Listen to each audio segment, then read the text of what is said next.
guess I did the countdown too early. Hey there, everyone. My name is Bernadette Smith. My pronouns are she and her. Welcome to 5 Things in 15 Minutes, my weekly show where I bring good vibes to DEI. That is good vibes to diversity, equity, and inclusion with a little dash of corporate social responsibility. What I have found is that there are lots of news stories about what's going wrong in the world and lots of negative data. But there are also a lot of things going right. That's what I like to focus on. I search for DEI stories that we can be inspired by and learn from. My hope is to inspire you to experiment with some of these inclusive actions and policies within your own organization to help you build a more inclusive world. In this week's episode, I'm joined by Catharine Montgomery, the founder and CEO of the social impact-focused communications agency, Better Together. Catharine, welcome to the show. Thank you. Thank you for having me. I'm so excited. I am so excited to have you as well. This week, our conversation is about Uncle Nearest Whiskey, Starbucks' new accessible store, Florida's Black churches, and more. Sorry, that was for my editor. All right, let's get into the show. All right, so Catharine, tell folks a little bit about yourself. Sure. So I'm in DC, and like you mentioned, I'm the founder and CEO of Better Together.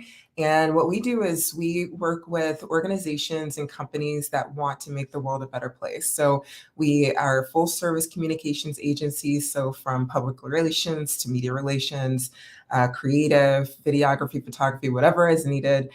We do it for organizations, but whatever our role is, we must be making the world a better place.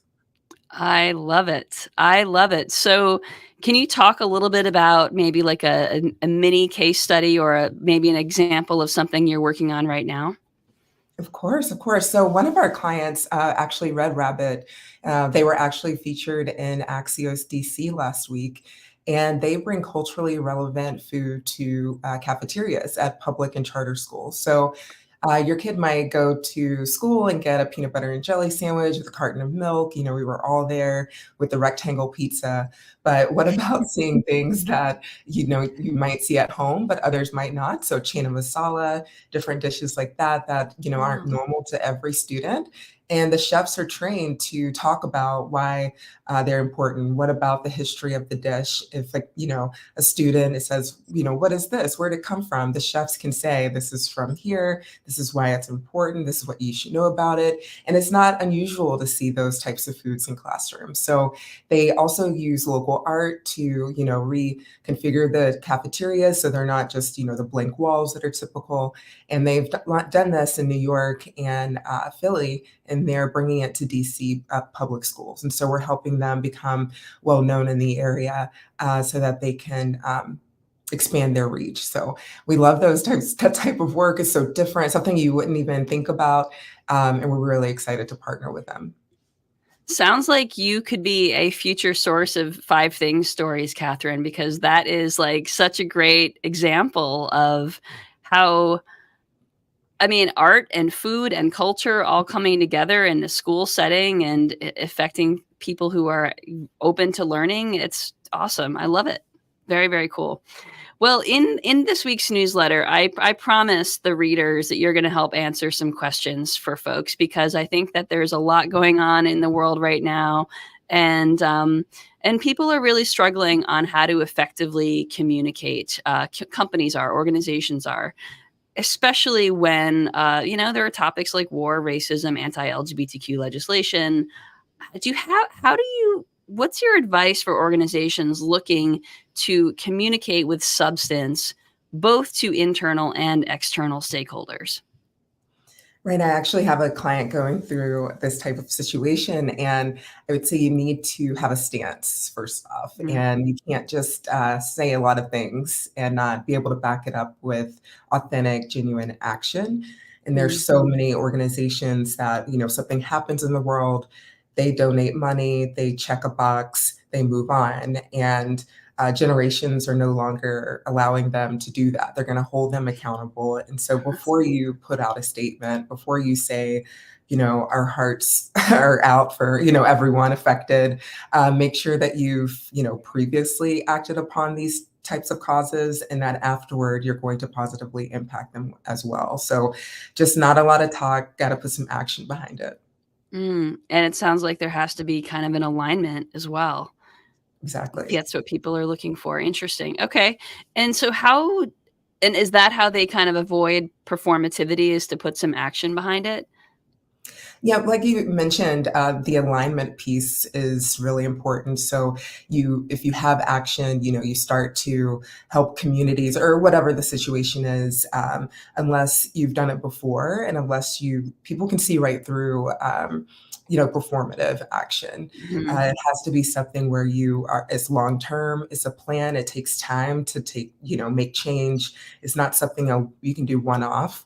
You actually have to have been doing it and you have to keep doing it, and then people will actually believe that you're doing it. But if you're doing it for social media, for your likes and images and comments, people see right through that and it just won't work. Mm. That makes sense.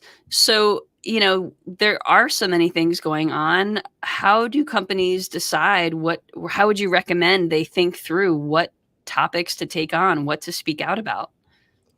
Yeah, so companies need to know their mission and their vision. So if something happens with a war or IVF, but you're focused Mm, on world hunger, then maybe you don't need to respond on everything. So mhm. if you're focused on women's health and IVF situation comes up, then you should respond. That's your core mission, your core value, whatever your stance is on it. So you have to know what it is that you're fighting for so that you know when you need to take a stance, when you need to, write a statement, take action, show that you're supporting whatever cause it is. But it's impossible to respond to everything. And so that's where companies can get in trouble, is that they try to respond to everything and then they miss something and their Mm. employees are upset, their external stakeholders are upset. But if their stakeholders, their employees, they know what their stance is, they know what their mission, their vision is, they know what they're going to respond to, then they'll be expecting it and when it's something relevant, and they won't be expecting it when it's something that's not relevant to the mission. Okay, that makes sense. So I think the idea is not to try to be shallow with a lot of topics, but try to go deep with a few and be aligned with a few with action when those particular topics are directly related to the mission, vision, values kind of thing. Okay, that makes a lot of sense. So, there are language changes, terminology changes. How would you recommend that organizations get it right and not make any well, they should hire you, of course. That's the obvious answer. But how would you recommend they think about getting it right, built in terms of the language? Yeah, I am learning every day as well. I just took a course on inclusive language and what language is Mhm. changing to, and it's not marginalized groups, it's under supported groups. Like it's changing every day, and so I think it's just really important to stay in the know and to just learn as much as you can. There is no true answer, but always check before you just put something out and be aware. Mm, It's just being aware of what you're saying, searching, asking, reaching out to those who are in the industry and know what language is appropriate. mm. I think a lot of times we just think it's okay to put something out there and we think we know, but it's changing so fast. So we just have to wait and take a step back and be patient and think about what we're saying. But yeah, there's lots of webinars out there. There are lots of opportunities to stay up to date on the latest language. Again, be aware and have somebody else read your work before you put it out there. Awesome. Well, that's great advice. Thank you so much for bringing your wisdom to our listeners and to our viewers. All right. Well, let's get into this week's good vibes. The first story comes from Delta Airlines, which made headlines recently with a staggering 1.4 billion bonus for its employees, which nearly doubles the bonus from last year. Now, Delta has been known for doing this in the past. They are very passionate about reinvesting in their employees, a profit sharing program, which really aims to rectify injustices by distributing wealth more equitably amongst its workforce. So it's definitely a leader in the industry in this regard. Yes, yes. I do have to say that I'm a little Biased because I do love Delta and I'm very, very loyal. But I can tell by, how helpful their employees are, the diversity that they have in their employees. Every time I get on a plane, I think, wow, like there's so many different people represented in their workforce. And so it seems like this is one of those companies that puts their talk into action. They walk the walk. Hmm. And, airlines started doubling, tripling prices of flights, once COVID started dying down. And it seems like they're not just taking those profits and, putting it in the hands of the already rich, but they're, putting it into the hands of the employees who actually need it. And so maybe capitalism in a good way, I guess. I don't really know. I can't believe I just said that. But but it seems like they're using the funds in a good way, which is great that they're giving it back to their employees. Catherine, that's like that should be the subtitle of this show is capitalism in a good way. Right? Oxymoron? You know what? It shouldn't be. It doesn't have to be. All right. Great. Well, the second story this week is about the 4-day workweek trial in the UK, which was the world's largest 4-day workweek trial last year. It yielded lower stress and higher job satisfaction. All of that initially stunned skeptics. But over a year later, 60 companies are still embracing the concept, and 89% of the companies from the trial are still operating over 4 days. So, we were talking on the show about how how a 3-day weekend sounds great every weekend. So yeah, I mean, I think this is great. We need to see more folks and more organizations allowing this kind of flexibility. Yeah, I love that they were just willing to do the study in general. It really Hmm. takes open-mindedness and willingness to maybe get something wrong or right or just the unknown, which a lot of countries are not open to. So I really applaud them for that. And you're right. Right before the call, I didn't even realize we were talking about the 4-day work week, and I was like, I need another day. And it always feels like that. But I do think maybe once we get that extra day, then we'll need another day and another day, and then it'll be a 1-day work week. But I really do applaud them for that and think that it's phenomenal. I can see how it could relieve stress. And actually, this week is Employee Appreciation Week, and I'm giving my employees like the last day of the week off. And, it just shows that that's what people are looking for. And they're looking for that extra time with their family and friends or themselves, whatever Yeah. makes them happy and helps them rejuvenate. 73% of folks are caregivers, and it really does matter to folks like that in particular, right? So, absolutely. And self-care, of course. Yes, yes. Something I'm trying to get into, which I'm very late to the game, obviously. But Better late than never. if anybody has any tips on some self-care, then let me know, please. Yes, tips on self-care. Drop them in the comments on LinkedIn. All right, folks. The third story this week is about Uncle Nearest Premium Whiskey, which I love this story. It's founded by CEO Fawn Weaver. It became the top-selling Black-owned spirits brand globally, valued at $900 million, led by a Black woman in an industry dominated by white men, named after the first known African-American master distiller, Nearest Green. And she's keeping her company. She Yes. is going to acquire other companies. She's not going to sell out to a white brand, and she is keeping that legacy alive. And that's what I love about this story. I love it. Talk about generational wealth and female wealth. Black female wealth. I love it all. I was actually at a chief organization for executive women last week, and they had this whiskey available, and they were making old fashions for everyone. And so it's really just everywhere you look. This brand is everywhere, and we're so happy and honored to uplift her brand and her and everything that she's doing. And just for other, young women to look and see, yeah, I can do that too. It's the one type of person. And I see it transitioning from every industry is, not that I can't be vice president or, a teacher or go to space or, be in the Olympics or whatever it is, you can have your own distillery as well. So I love seeing that. Exactly. That's so well said. That I absolutely agree. The possibility models, the inspiration, all of it. So good. All right. Well, the fourth story this week is is about Black churches in Florida. So, in defiance of Florida's restrictive education laws, nearly 300 churches are spearheading Black history lessons. So, this is led by Faith in Florida, a grassroots initiative that's combating Governor Ron DeSantis' push to limit race-inclusive education. So there's an online toolkit, resources with books and documentaries, which is preserving Black heritage and countering erasure, reviving a tradition of social justice activism in the church. Sometimes we just got to take the power back, right? Take the control back. Yes, there's so much there.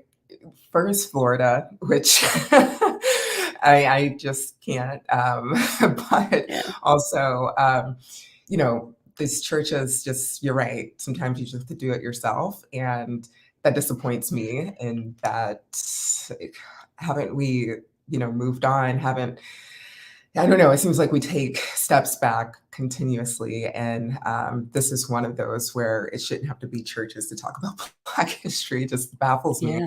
And also integrating religion with, teaching is also, that could be an issue for some students and some families. And so you have to think about it from so many different angles. And I just wish it wasn't so politicized. I can wish a lot of things, but at least it's being taught, and we can't let it get lost in any way. And so I'm glad that they're taking it upon themselves to do it.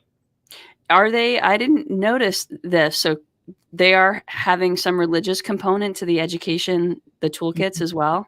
Is that part of it? Oh no, just having a church in Okay, got it. general deliver the message. If you have a student who's Catholic and it's a Baptist church or Methodist Right. church, and just thinking about all the different religions that there are, and Sure. Black history isn't just one religion or a religion, Of and course. at all. So there's a conflict there as well. So you got Yeah. yeah. Thank you. Yeah, it is unfortunate that that's sort of what we've come to. This show is about hope, so I know that that's not the end of the story. And of course, when things change in Florida, you can definitely expect to hear about it on 5 Things. All right. Yeah. So the last story this week is from Starbucks, which just rolled out a fresh store design prioritizing accessibility and inclusion in DC's Union Market. So this store has power-operated doors, lowered counters for wheelchair users, voice assist checkout, a revamped brewing system with tactile feedback for employees, digital boards with improved lighting and insulation to make things less sensory stimulating. And they've made the design open source so that other retail stores can take and use those ideas. And they're planning to roll this out to other stores across the world. So props to Starbucks. Yeah, and that store is right across the street. So I guess after this, I'm gonna have to go check it out and see what's happening. For the past few years, have been a skeptic of Starbucks and actually haven't been to the store. I am very, it's amazing that they're making these stores accessible. I think the disability community is often left out when it comes to DEI, and I love that this is at the forefront of what they're doing. And I hope it happens in more than 3 stores that they have planned. I'm sure it will, and I'm sure it'll go over extremely well. I know that this community, the community I live in, there are a lot of people with disabilities, and so I'm sure that they will be very happy that the store opened. It must have just opened, or I need to get out more, because I had no idea. But very, very, very happy that this is happening. I hope other stores follow, and that they take on what Starbucks is doing. Absolutely. And of course, you'll hear about those in 5 Things as well. All right. Catharine, it has been an absolute pleasure getting your wisdom and having you on this week's show. How can folks get in touch with you? Sure. So our website is just thebettertogether.agency. You can also find me on LinkedIn at Catharine Montgomery. And remember, it's Catharine, so spelled a little bit differently. But I look forward to connecting. Awesome. And we'll make sure that gets in the show notes along with your LinkedIn profile. Folks, this week's call to action is to check out the TV show Bet on Black, which you can see on Paramount Plus streaming. It's like Shark Tank, but for Black entrepreneurs. You might need to get yourself on the next season of that, Yes. Catherine. Target's a big sponsor. One of their employees was a judge. It's a great show. Our client gift supplier was on the most recent season and did very well. So I encourage you to check them out and also buy Tubby's Taste cookies, which are delicious. So folks, check out Bet on Black on Paramount Plus. At the end of Black History Month, it's a great way to get some positive uplift. All right, Yeah. folks, thank you so much for joining. Catherine, thank you for being an awesome guest. And if you don't already get the 5 Things newsletter, you can subscribe at 5thingsdei.com. Have a great week, everyone.